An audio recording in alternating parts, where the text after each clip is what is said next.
Je vous fais un petit tour une fois de plus de ma scrap room parce que la dernière fois il n'y avait pas du tout de son.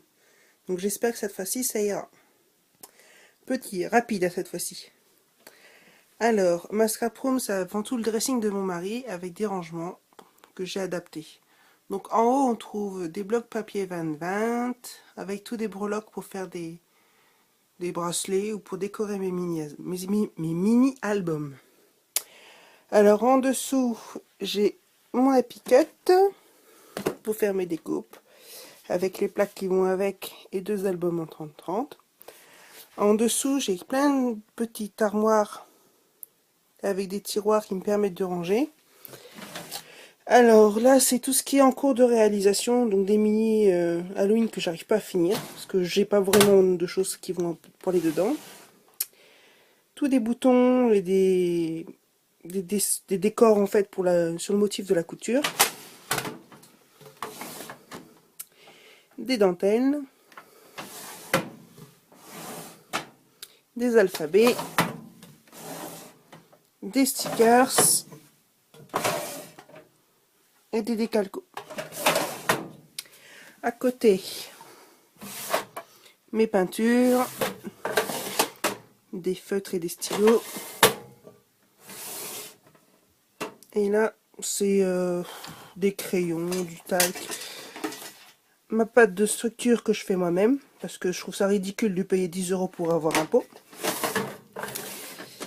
Tout ce qui est paillettes et gel pailleté, avec en plus des rouleaux de marquage, de masquage pour les chantiers et des grelots. Au-dessus, tout ce qui est mes peintures 3D et puis mes mousses avec mon gesso. Et au-dessus, les petits tampons encreurs. Alors, à côté, dans ce meuble-là, je ne vais pas tout détailler parce que c'est essentiellement du bordel, les enveloppes pour envoyer, etc. Alors là, c'est mes encres avec des encres que j'ai achetées, des encres Easy Art.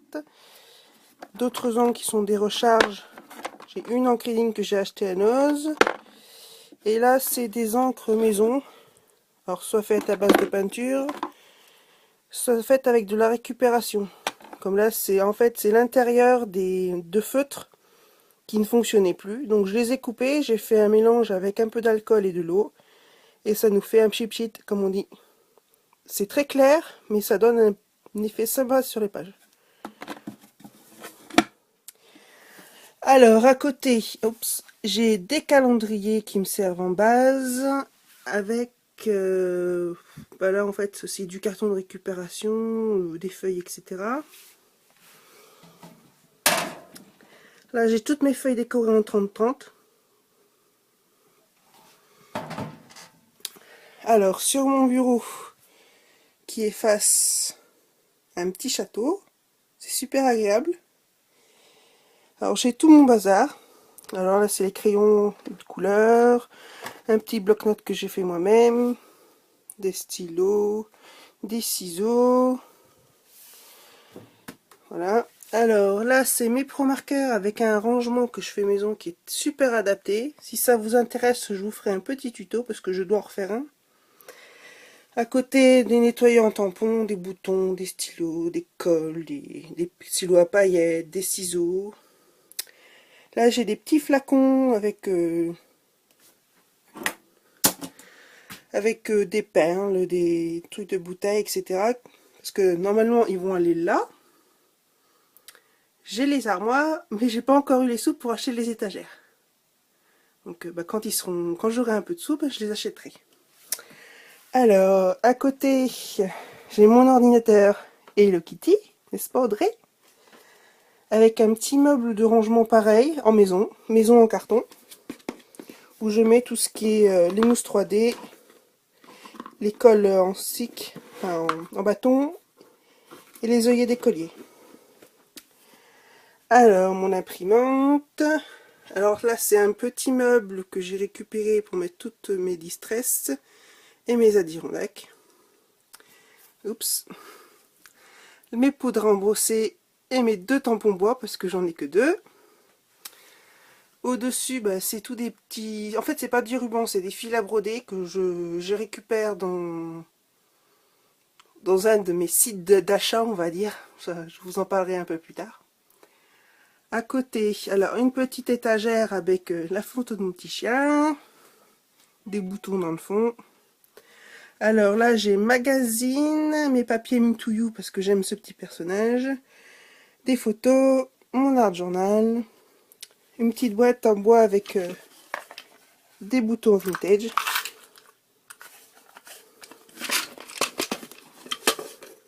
Voilà. En dessous, alors j'ai mes tampons clear avec ma plaque d'embossage parce que j'en ai qu'une, des cartes Project Life. En dessous, c'est mes papiers Boboni et tout encore en dessous, c'est toutes des affaires que je dois trier parce que je dois ils sont soit récents, soit je sais pas où les mettre. À côté, j'ai encore une petite étagère avec des tiroirs où il y a essentiellement tout ce qui est les embellissements, style comment dire, les paillettes ou les sequins. Enfin, les sequins, pas les paillettes. En dessous, c'est tout ce qui est métal avec les anneaux pour faire les mini-albums.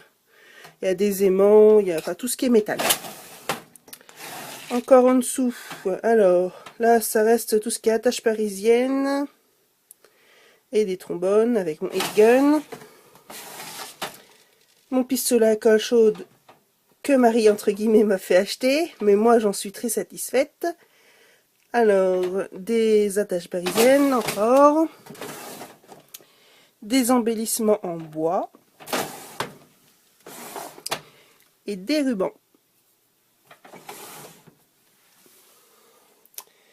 Désolée si ça bouge. Alors là, en fait, j'ai un ancien meuble de postier avec en haut mes mini-albums que j'ai réalisés. En dessous, c'est des affaires informatiques et tous mes papiers en format A4. Voilà. Ma machine à coudre avec des classeurs de rangement dont je vous parlerai un peu plus tard. Des papiers, des blocs, des supports pour scraper. Ma machine à coudre, des pads en 15-15, une badgille qui attend qu'à voir des recharges parce que j'ai pas encore testé, je l'ai acheté d'occasion, du petit matériel de couture, en dessous plein de bazar, dont mes 2 livres anciens que je vous ai parlé dans ma vidéo qui était plus longue mais qu'on n'entendait rien. Et pour finir, c'est de la tapisserie que j'ai récupérée pour faire des couvertures de mini-albums. Bon, ce coup-ci j'ai été rapide, ça ira un peu plus vite à charger, et s'il n'y a pas de son, bah, cette fois-ci je recommencerai. Parce que la dernière fois, ça a mis 2 jours. Donc ça faisait un petit peu long. Donc, clin d'œil rapide, une dernière fois. Hop. Hop. Et hop. Avec mon petit attrape-rêve maison pour pouvoir faire du scrap bien sereinement. Voilà, merci de m'avoir regardé une deuxième fois. Gros bisous, à bientôt.